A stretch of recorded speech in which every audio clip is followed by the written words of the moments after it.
একটি জনপদের প্রাচীন ব্যবসায়িক সাম্রাজ্য, যার প্রতিটি ইট পাথরে লেগে আছে এক বাবার ঘাম, ত্যাগ আর অদম্য পরিশ্রমের ইতিহাস। সেই বিশাল প্রতিষ্ঠান আজ তার ছেলের হাতে, কিন্তু উত্তরাধিকার শুধু সম্পদ নয়, দায়িত্ব। ছেলেটি প্রতিদিন হিসাবের খাতা খুলে বসে, সংখ্যাগুলো লাভ দেখায় কিন্তু শান্তি দেখায় না।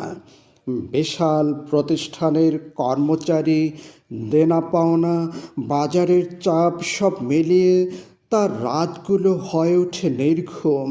মুনাফা আছে তবে সামান্য। আর ঠিক তখনই সে চারপাশে দেখে কেউ ছোট দোকান খুলে, কেউ নতুন ট্রেডিং ব্যবসা শুরু করে কয়েক মাসেই মোটা টাকা কামিয়ে ফেলেছে। তার মনে প্রশ্ন জাগে, আমি এত বড় বোঝা বইছি কেন? বন্ধুদের পরামর্শ, শুভাকাঙ্ক্ষীদের উস্কানি, এই পুরনো ধাঁচের ব্যবসা ছেড়ে দাও, নতুন কিছু করো, দ্রুত লাভ করো। সে বাবার গড়া প্রতিষ্ঠানের ভার নামিয়ে রাখল, শুরু করল একের পর এক নতুন ব্যবসা। প্রথম ব্যবসায় কয়েক মাসে মোটা লাভ, উচ্ছ্বাস। দ্বিতীয়টাতেও শুরুটা দারুণ, আত্মবিশ্বাস আকাশ ছোঁয়া। কিন্তু হঠাৎ বাজার বদলায়, চাহিদা কমে যায়, মুনাফা পড়তে শুরু করে। এক সময় আবার শূন্যের কোঠায়। সে আবার নতুন কিছু শুরু করে, আবার একই গল্প, স্বল্পমেয়াদী সাফল্যের ঝলক, তারপরে ধস। অবশেষে ক্লান্ত, বিধ্বস্ত, হতাশ হয়ে সে এলাকার এক জ্ঞানী শিক্ষকের কাছে গেল। সব কথা মন দিয়ে শুনলেন শিক্ষক। কোনো তর্ক নয়, কোনো উপদেশ নয়, শুধু বললেন, চলো আমার সঙ্গে। তারা হাঁটতে হাঁটতে পৌঁছালেন একটি সবুজ বাগানে। পাখির ডাক, হালকা বাতাস, গাছের ছায়া।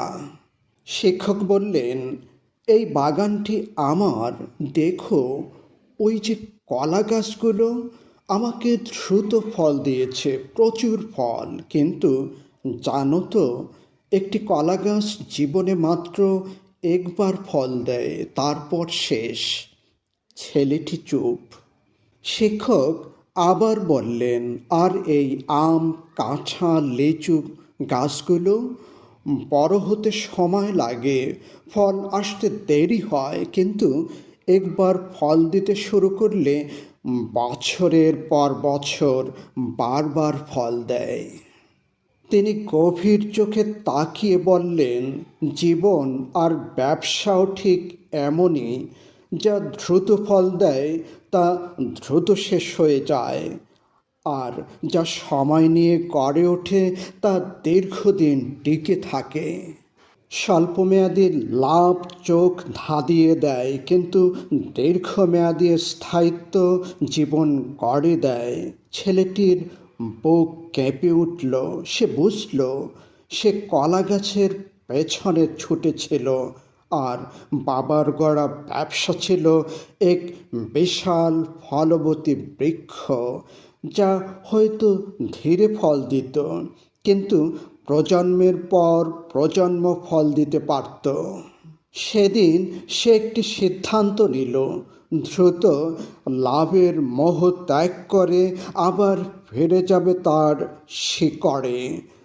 গড়ে তুলবে ধীরে কিন্তু দৃঢ়ভাবে, কারণ ঝলমলে আগুন মুহূর্তেই জ্বলে উঠে নিভে যায়, কিন্তু ধিকে ধিকে জ্বলা প্রদীপ দীর্ঘ পথ আলোকিত করে যায়।